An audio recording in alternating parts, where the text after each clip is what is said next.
reading those collections of children's letters to God. You may have run across them before yourself. The questions that they ask are often questions that I think many of us have in our minds and hearts, but we're afraid to voice out loud.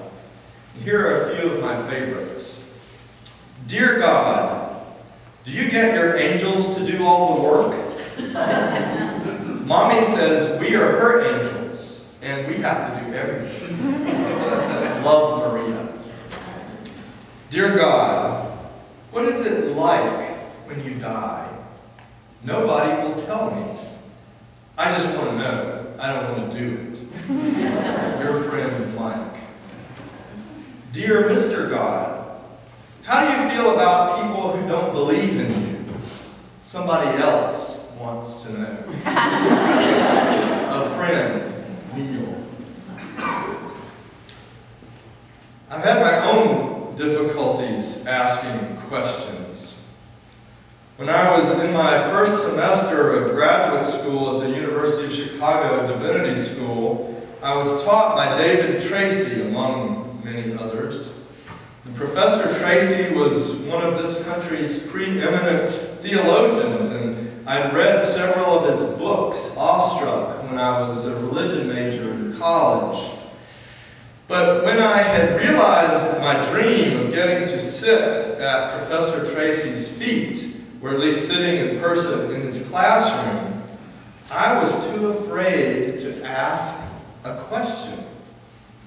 I thought that he was speaking in a foreign language because I couldn't understand the concepts that he was putting forth in his lecture. And after his first lecture, everything got really quiet, and I remember trying to soothe myself by thinking, well, at least everybody else is probably just as confused as I am. Then Professor Tracy opened the floor for questions, and 30 hands shot up. And my peers began dialoguing with him and each other in that same strange foreign language that I had no clue about. I felt humiliated and alone and too afraid to ask a question that might help me begin to understand.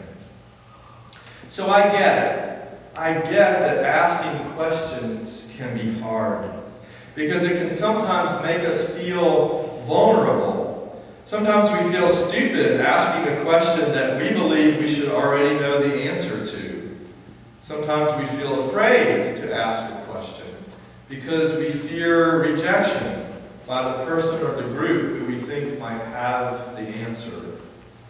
Sometimes we don't ask because actually we already know the answer, and we don't like what we think we will hear if we ask.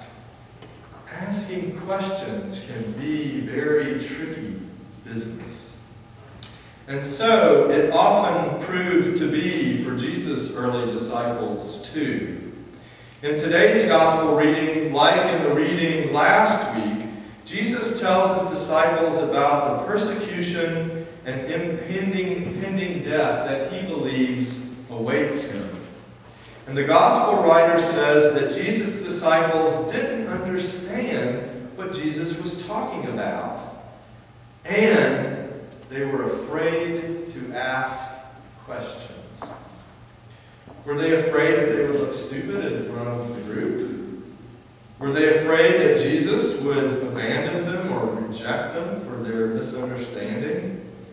Were they afraid because they too could see the handwriting on the wall, but they preferred to stay in a place of blissful ignorance rather than face the pain that might lie ahead?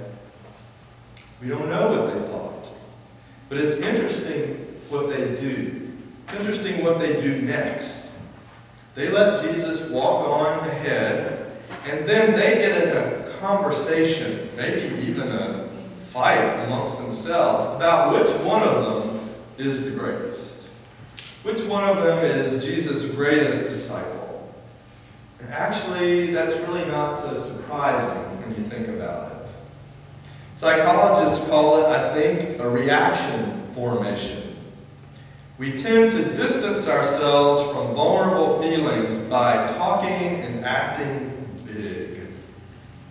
Bullies often act like big shots on the playground precisely because at some level they feel scared and inadequate and vulnerable inside. And nations behave in this very same way. It's interesting how much talk there's been in recent years about so-called American exceptionalism, American greatness, precisely at a time when we've been feeling economically insecure within and vulnerable to terrorism from without.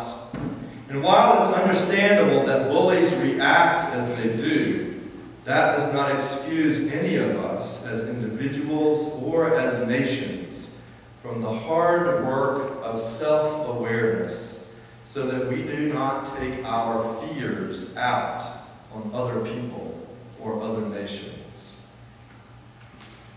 But if what the disciples do is understandable, what Jesus does in response is not. He does not pop open a drink and join them in their one-upsmanship, nor does he politely ignore their bravado so as not to embarrass them. Jesus pulls a small child over from where we don't know, it's not part of the story, and Jesus welcomes the child into his arms and then says something very puzzling. Jesus says, "I'm welcoming God." Now, to understand just how crazy a thing that was, we need to understand the place of children in that culture. Because it's radically different than in our own. In that time and place, children were not the wonderfully revered, childhood was not the wonderfully revered time of innocence and sheltered love that it is for most of us. In that culture, more children died than lived. If they and their mother managed to survive childbirth, children often became the first victims of disease and war and poverty, so that childhood was for most a frightening and precarious beginning to life. By contrast, old age was honored and revered for its rarity. Medieval theologian and philosopher Thomas Aquinas once wrote that if your house caught on fire, it was a moral imperative to save those inside. First your father, then your mother, then your wife, and then your child, in that order. Gives us some insight into the hierarchy of that culture. So for Jesus to embrace a child, the most vulnerable and least valued person in that hierarchy, and to say that to welcome this most vulnerable one was to welcome God, well, he might as well have been an alien from Mars. Jesus was telling them something that was completely counterintuitive to them in their context. And if we're honest, Jesus' words are still pretty counterintuitive, even in our own world, too. Though on the one hand, we've become more appreciative of the developmental needs of children and the gifts that they bring to families and communities, on the other hand, we make our nation's children more vulnerable by cutting back programs that feed hungry children and lift up impoverished families in which they live. And as recently revealed again by the haunting, horrific image of the child of fleeing Syrian refugees washed ashore and lifeless on a beach, war continues to devastate the lives of children the most. So it may be that Jesus' words that welcoming a child were tantamount to welcoming God may just be as surprising to us modern-day disciples as it was to those first 12 gathered around Jesus so long ago.